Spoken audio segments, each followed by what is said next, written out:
Hi everybody, welcome back to the session 4, and thank you all for staying around in the high-tech world, because it can get a bit tiring, but we've got a fantastic session lined up for you now with some really experienced speakers to talk about the issue of fit-for-purpose community development models. And I think so far what we've been hearing is lots of discussion, and quite rightly, about the process of the native title claim itself and compensation claims and everything that revolves around that. The big question I think being posed in this session is, well, so what? In effect, if you get a determination, what happens after a determination? If you get a land rights claim in the case of the Northern Territory or somewhere else, what happens once you get a land right or an interest? And I think a lot of people are thinking about that now, but what we've got today are two of our rep bodies who are actually really trying to work in this field of where the native title and land rights rubber hits the road. How is it that traditional owners, native title holders are going to leverage and gain the maximum out of these sometimes quite meagre rights and interests that they've obtained? So we have for us today in our fit-for-purpose community development model, we've got Ian Sweeney, Community Development Manager from the Central Land Council's Community Development Program. And it's great to have you, Ian, because the CLC's program really did start this amongst rep bodies, I think, kind of recognised the issue and the need for community development approach. We've also then got three very fine professionals from QSNTS. We've got Felicity Tyson, who's the Chief Operating Officer, and we've got Joyce Gear and Carmen Coombs-Delaney, the Development Facilitator and Development Officer, who are actually now working on the ground trying to get a community development model going within that rep body area. So what we're going to do is we're going to have 15 minutes presentation from Ian. We'll have 15 minutes from our QSNTS colleagues, leaving about 15 minutes for Q&A. And Hannah Knott's going to be our chat moderator. And I'd really like to put out a big plea that as you listen to our presenters, put some questions down in the Q&A. That's where they go. Don't wait till the end. As you're hearing what people are talking about, pose some questions in that section so that we then have a bit of, like energy and life to the discussion once the presenters have finished. So I'll hand it over to you, Ian. Thanks very much. Thanks so much, Di, for the introduction. And look, I'll just start by acknowledging that I'm talking to you today from Aranda country, where I'm fortunate enough to live and work. I'd also like to say a big thanks to CNTA for inviting us to talk again. So to David and Petronella, and to Julie for her ongoing sort of support, really, to be involved in the community of practice that CNTA facilitates. We feel very fortunate to be invited. I'll just share this, share my screen here. So as Di said, I'm talking today about the community development work that we do at Central Land Council, but I'll touch on the work that we do for those of you who aren't familiar with our work, but I'll focus on that fit for purpose side, so that adaptive practice that we have to ensure that this development work fits our context. And I acknowledge that the context in the NT is unique, but I hope that the broader themes, you can find some sort of usefulness in applying this to your own contexts. So One of the key things that the Community Development Unit has is a CD framework, which is really our guide for how we do our work. And this initial quote is really just defining the work that we do. Community development, as we all know, is a very commonly used term. So it's important to define what we do and what we don't do in this framework. So essentially, the program, and this is from the framework again, the program is about Aboriginal self-determination. It's about how we support people to control the development of their community's futures. And we've just revised this framework last year, and I'll talk some more about that shortly. This is a snapshot of the history of the program. The program started, like most things do, with very modest means.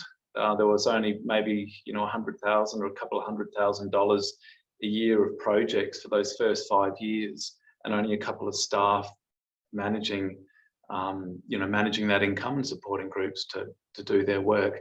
But it's grown, and it's really grown exponentially. There, we now cover the entire CLC region.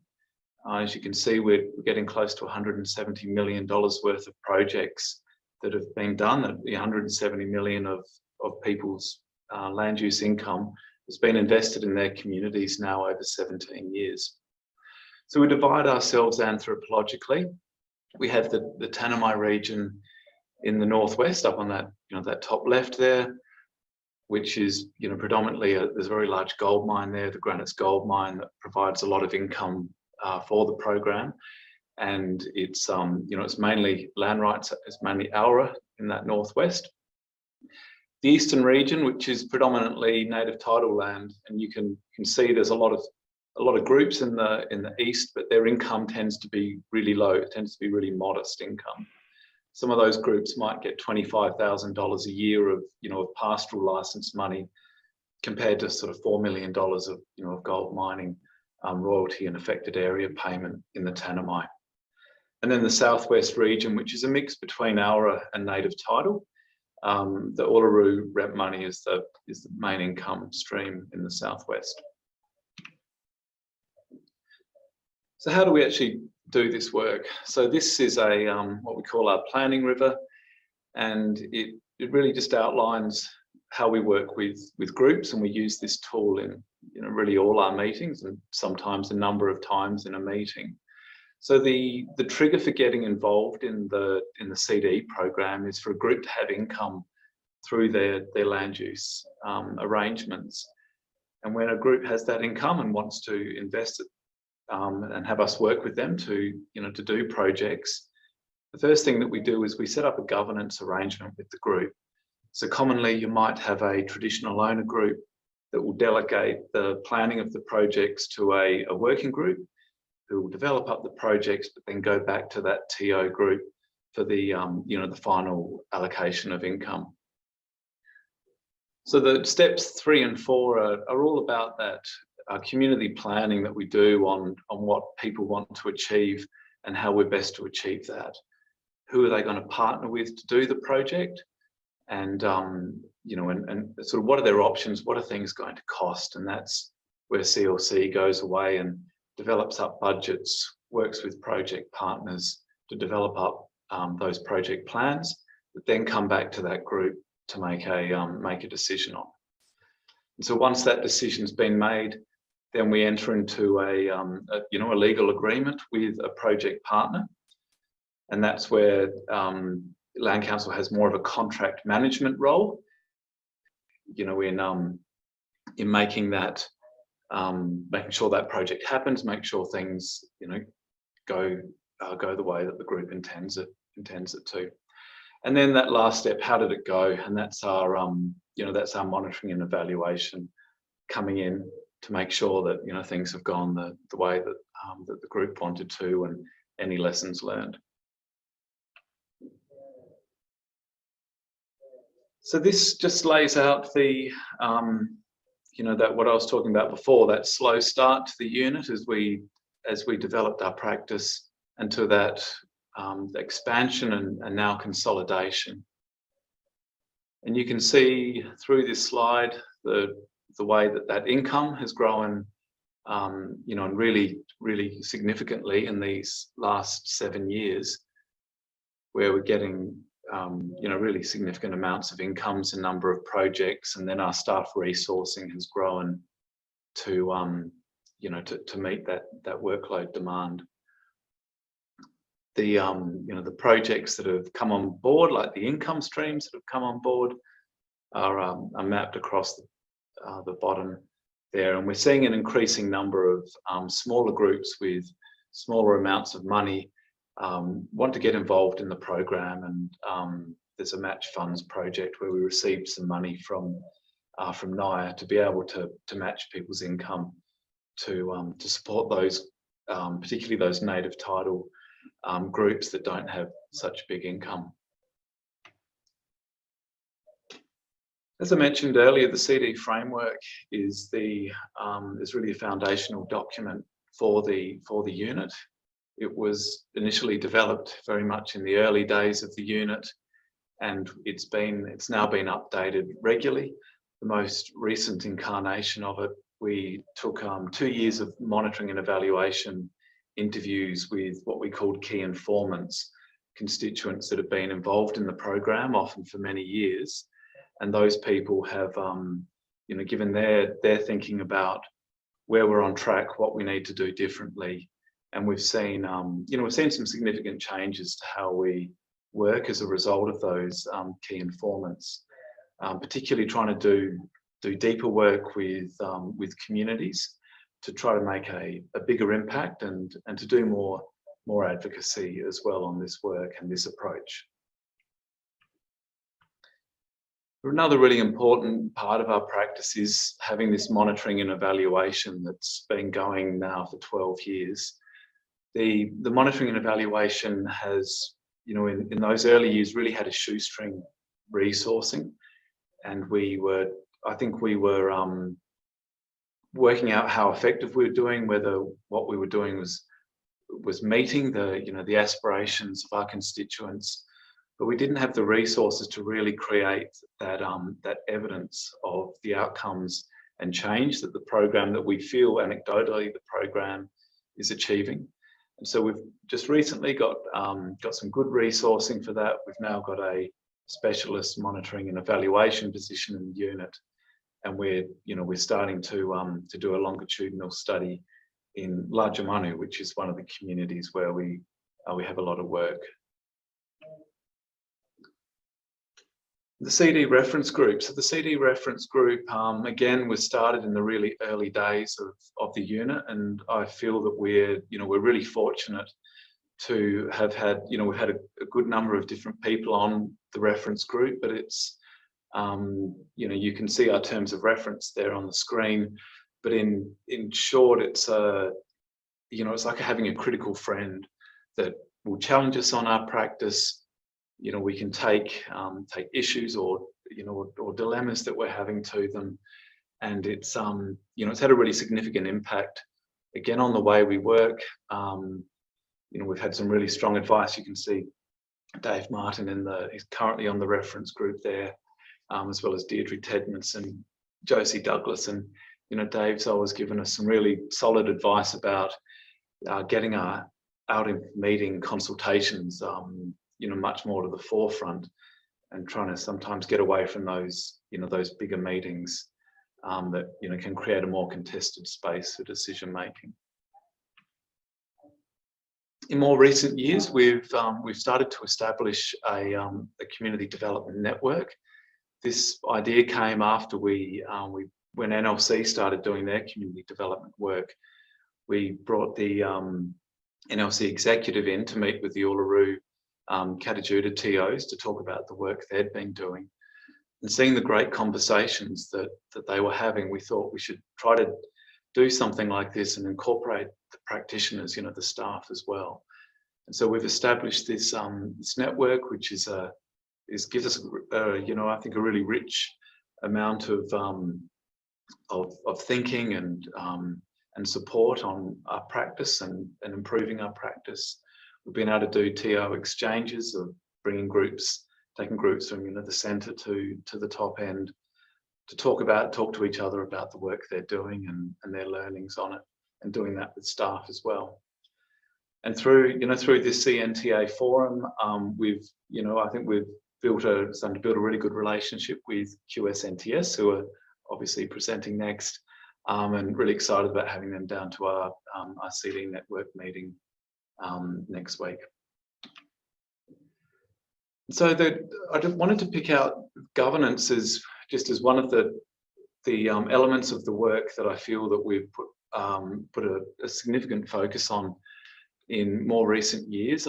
I think the program's always known the importance of governance, but I think finding the right resourcing and ways to really support governance and the development has been something we've only really, I think we've only really got a good thing going in these last few years, and we've started doing it with two of our big corporations, GMAC and Kura, who are both get income from the Granites Gold Mine. And we've managed to get some independent consultants in that deliver the governance and financial training, with support from Land Council in there, and a monitoring and evaluation specialist that sits through all the meetings of the training sessions. And then Land Council and the consultants leave, and the M&E specialist sits there with the group and talks about what can be done, what worked well, what can be done better, and then gives that feedback into that next day's session. And so we've really been able to develop a great governance where we're getting some great governance training, to get some really tricky concepts into language that everybody can understand. Now, finally, wanted to finish on the major challenges. This slide is actually the same as it was in the presentation I gave a year ago, but I think the challenges stayed the same. I'm hopeful that we're making some progress on some of the challenges, but I think we have an ongoing issue on things that our constituents and myself, and I'm sure many of you, would feel that government responsibilities end up getting funded by people's land use income, just through those gaps of service delivery that aren't being delivered often. There are often concerns of cost shifting as well that can go on, with some levels of government with this funding, particularly in the remote context. The capacity of project partners can be an issue on finding really strong organisations to deliver the work is quite a key part of the successful impact of the work. Sustaining impact, this is part of what we're trying to do with this, is to, with this slightly different way of working, where we're trying to work deeper with groups where we can to really build project partner capacity and have an ongoing impact in communities, often beyond just the life of what a community development project might be. The inequality across groups, we have that issue again with the native title groups that don't always have big money. We're hopeful that this match funds, matching groups dollar for dollar, will go some way into supporting these groups. And then just finally, through that big growth in these more recent years, just the impact that has on the organisation to resource it, for us as a unit to keep people up to speed with the best practice that we want to deliver. Just wanted to acknowledge that's operationally, there's always challenges when you have big growth periods. Thanks very much. We just had a chat question. We're just wondering if you could provide a view on whether Aboriginal people end up having to fund things which should be funded by governments, like language programs in schools. Yeah, it's a great question. Yeah, absolutely it does. There's a number of programs that fund bilingual education. They fund linguists in schools. They fund resources, educational resources, putting them into language. I think the thing that we always pose to our groups is saying, we can consider this a government responsibility, and we can go and advocate to government for that, and I think we're getting better at doing that. But it's ultimately your choice, you know, or do you want to get it happening now and fund it now? We are entering into co-funding arrangements with, you know, with NT Department of Education and other NT departments in a number of you know, educational stuff such as the bilingual resources, but even also just school infrastructure as well. Thanks very much, Ian. And I thought it was good to just get a question in there to get things going a bit. And I'm sure that Felicity and Joyce and Carmen will be able to, you know, raise issues that are similar to that. So now I'll pass it over first to Felicity Tyson, who's going to give an overview of the QSNTS framework, and then in turn to Joyce and Carmen. Okay, great. Thanks, Di. Hello, everyone. And again, you know, thanks for CNTA for facilitating this conference this week, particularly in trying times, coordinating across Australia. I acknowledge the traditional owners of the land on which Joyce and I are meeting today, Meanjin. And I will just let the other guys introduce themselves and then we'll come back to me.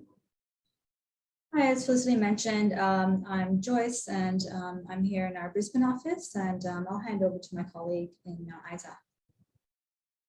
Good afternoon, everyone. My name is Carmen Coombs-Delaney. I am a Kondamuka woman, but I am actually on Kalkadoon country, so I'd like to pay respects and acknowledge the Kalkadoon people on the land and which I'm meeting on today.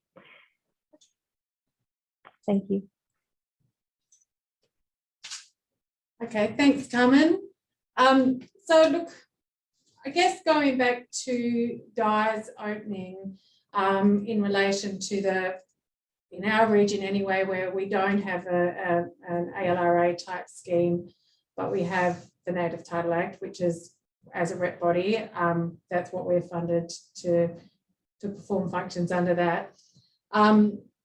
We did get to a point where we had a series of determinations, and it came to meeting with a client who had a determination back in 2014, who basically put to QSNTS, well, what did it all mean? What do these rights and interests? And in that case, as in much of our region, the rights and interests recognised are non-exclusive. And you can see the breadth of QSNTS's service region.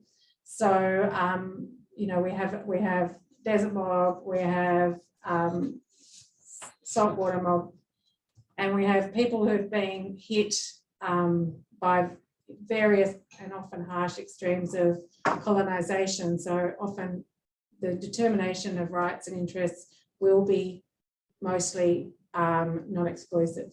So as I said, so meeting with a client, this program that Joyce and Carmen will talk about in more detail, basically grew from the question, well, we've got rights and interests, but we don't really actually understand what that means and what benefit that is to us and our future generations. And these conversations started to be had between the clients and QSNTS, and ideas about how we could work with clients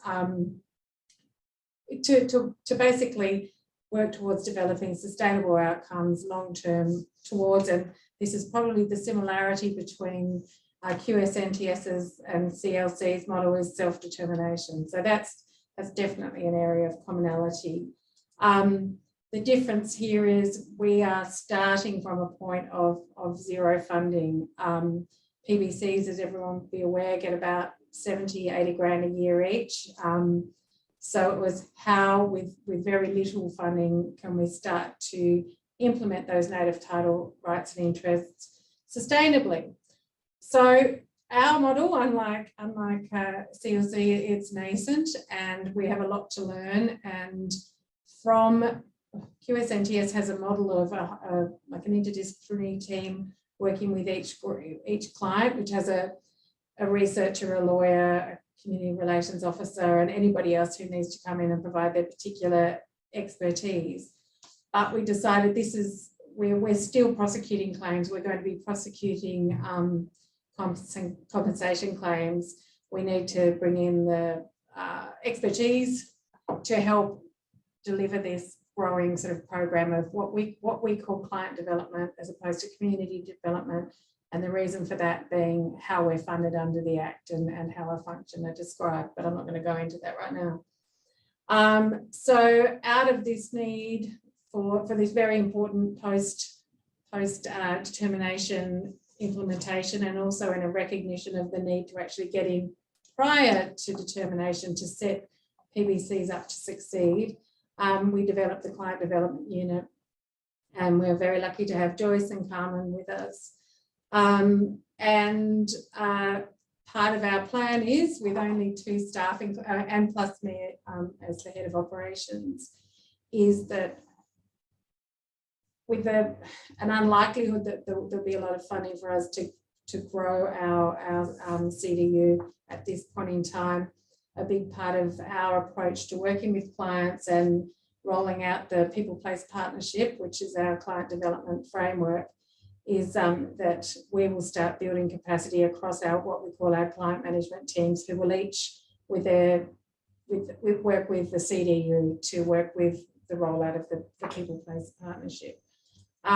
So look, I think that's probably as much as I need to say given the time, but I suppose I just want to comment on the need for the community of practice, and how grateful we are to be involved and to be invited to engage with the CLC and the NLC, and we hope that community of practice expands, because we have a lot to learn. We don't have the funding and the present expertise, for example, to develop our monitoring and evaluation, which will grow over time, and hopefully one day we will be able to partner with similar universities such as La Trobe to assist us. But I just really want to thank and encourage other rep bodies to engage in the community of practice as it grows, because it's for rep bodies, it's something that we rely on other people's expertise, and no need to reinvent the wheel. And we also hope reciprocally that our model can assist like the CLCs and the NLCs, where they have areas that are subject to the sort of royalty streams that other areas do under the ALRA. So we hope there's a lot of reciprocity, and also hope that we can talk more about this at the IATSA Summit when it comes to it. We'll hope to get the community of practice. So this is just everyone I've noticed. It would be really good to arrange some out of session community of practice sessions at the IATSA Summit in May, end of May, beginning of June. But I will be in contact with all the rep bodies about that at a later stage. And Joyce is just telling me I've got to remember to say something. Oh yeah, I was gonna I'll let you talk about that. So look, unless there's any questions, I'll hand over to Joyce and Carmen, who are really developing the People Place Partnership. No questions yet, Felicity, so let's continue with the presentation and then we'll go to the question section. Thank you. Right, so the People Place and Partnership is a fit for purpose approach, which means it has the ability to be customized and tailored to the client's specific needs, obstacles, and aspirations. It's also rights focused, which means it acknowledges that rights are the foundation and the platform of opportunity for Indigenous self-determination. The People Place and Partnership is also place-based. So it's a framework that identifies and responds to the particularities and diversities of place that our clients face. And it's strength-driven. So it acknowledges the inherent power that people possess when they are strong in culture, practice traditional knowledge, connect to country, and they can understand and utilize their legal rights. This is then used to build constructive partnerships and relationships with stakeholders that exist across their country.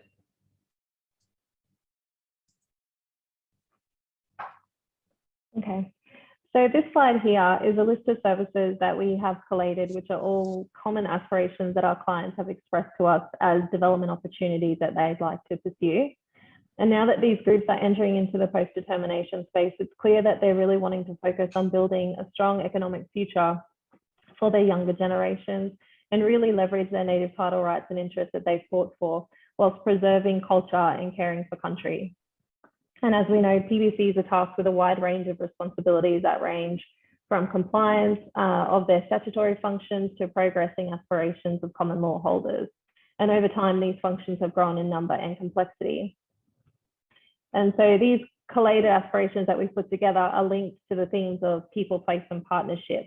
So an example is developing healthy country plans involves mobilizing people to care for a place by partnering with a stakeholder. The people, place, and partnership essentially functions like a multi-layered map that helps us capture the baseline of where each group is at. And then we can identify areas for growth and the opportunities that exist. And this is done by examining who are the people and where are they located, what skills do they already possess, and what aspirations do they hold. We then look at the place. Where do opportunities exist on country? Where are the places of importance? Where is there tenure that can be leveraged for additional benefits? And which areas need to be protected? And partnerships. So who are your stakeholders? Which local government areas overlap with your country? What agreements are in place? And how can these agreements be strengthened and also renegotiated in the future for greater benefits?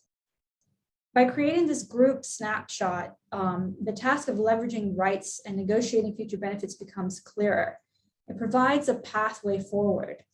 It also enables people to tap into existing opportunities since their skills and interests have been identified, and it allows PBCs to be proactive in their partnerships. Can I just, and I'm just going to add one thing to this slide. And I think, you know, in the conversations I've had with Ian and other rep bodies is irrespective of the level of income stream, governance underscores all of the necessity to build governance, which is our overarching kind of focus, is a need irrespective of your income stream. So that's one of the commonalities in our models. I think that will be an important sharing point.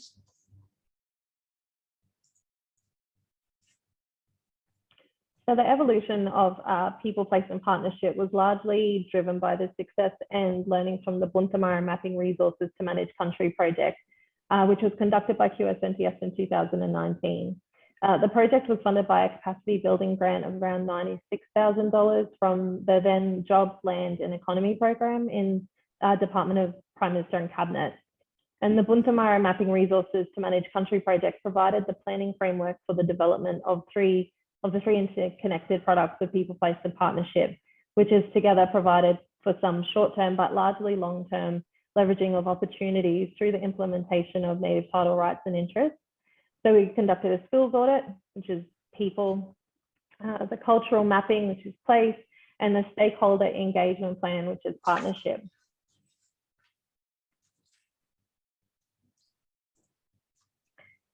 We then conducted a coded thematic analysis on participant evaluation responses, and by examining the thematic results from what was the most useful, it offers us insight into what were the enabling factors for progressing parallel objectives.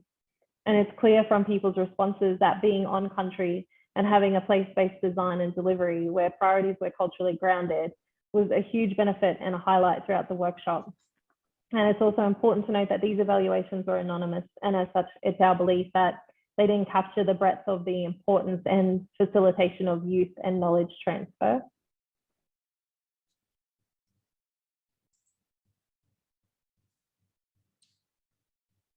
The need for people, place, and partnership is multi-layered. It's partly based on a literature analysis that tells us that there's a clear need for this type of product amongst PBCs. For example, in the 2019 IATSIS PBC survey, PBCs stated that their top 3 priorities were to fulfill responsibilities under the Native Title Act, to look after and manage country, and to strengthen culture. And more recently, the Joint Standing Committee report on Northern Australia identified that the struggle that Indigenous people face in how is in how to leverage rights for the economic and social advancement of their communities. And that title to land is by itself not enough. The JSC also commented that not only is funding insufficient, it's impinging on capacity building, and it generates uncertainty which undermines effective governance. QSNTS has also identified a strong need for these types of support activities within our service region. So in our region, we will soon have 36 PBCs. There are currently 24 PBCs and 12 claim groups. In a regional scoping exercise, we found that 88% of clients that we engage with were interested in partaking in the PPP project and saw a great need for projects that strengthened PBC capabilities to perform functions that go beyond compliance. Just one more minute, guys, okay? Sure. I'll just speak a little bit quickly about the PPP planning cycle. It takes part in 4 phases. The phase 1 involves strategic planning and direction within the PBC, and then phase 2 is about implementing and the action plan. In phase 3, we really hope that one of the longer term aims of the program is for neighboring PBCs to collaborate together on a regional level and thereby establishing a regional Indigenous voice for priorities and consultation. And this would be particularly useful for working with regional service providers that deliver services such as local government areas, health service providers, and education providers. And establishing a regional voice will support self-determination, and it mirrors how regional societies may have operated prior to colonization. We do have a bit more to say, but Look, I don't really want to cut you off because we haven't got any questions yet. So if you want to take another minute or so, please, finish the presentation. Yeah. Thanks, Di, and perhaps it's probably, yes. Yeah, the policy alignment. Yeah, funding and policy imperatives. So currently, like Felicity mentioned, PBCs get on average 70,000 per annum, and that's only provided to 62% of registered PBCs, which is insufficient to fulfill core obligations, let alone engage in activities that provide more meaningful outcomes through the leveraging of native title rights and other agreements. And although there are multiple policy imperatives across multiple levels of government that call for additional support, such as the Indigenous Advancement Strategy and even closing the gap, resources to engage in these activities are hard to come by. And as such, the PPP model will often utilize the formation of stakeholder relationships to be able to capitalize on proponent funding to conduct additional business. So although this piggybacking may be a good strategy, it's not applicable to all groups, particularly those that aren't in resource-intensive regions that can capitalize on money from proponent funding to get together to conduct additional business. Is there anything you wanted to add? So just in case, I suppose to repeat, so in our view, the PPP aligns with the objectives of the Indigenous Advancement Strategy, which we've had conversations with NIAA and they are in agreement about that. So we're hoping we're currently going through funding discussions. But I'd also say, and Joyce referred to the regional grouping and scaling up of the model, which we would also say would align with other government policy imperatives such as closing the gap. And this is where groups in a place-based regional voice can actually be the point of interaction between local groups and healthcare providers, education providers, because we would say that self-determination is about groups, not organisations, but that would be, and therefore those TOs would be the points for conferring and agreement making about what's going on country. So yeah, in a really rushed way, I would add that as an additional policy objective. Or the program, the design is the meeting further policy objectives at a Commonwealth level, state level, and at a local government level. Yeah, and I guess I'll just close by adding that, we know that this is a long-term practice, it's not a short-term project, and that several of the commonalities that do exist across many regions are the importance of governance, particularly governance that goes beyond compliance and rights as the basis for development initiatives, and the importance of projects being designed and delivered with a place-based methodology.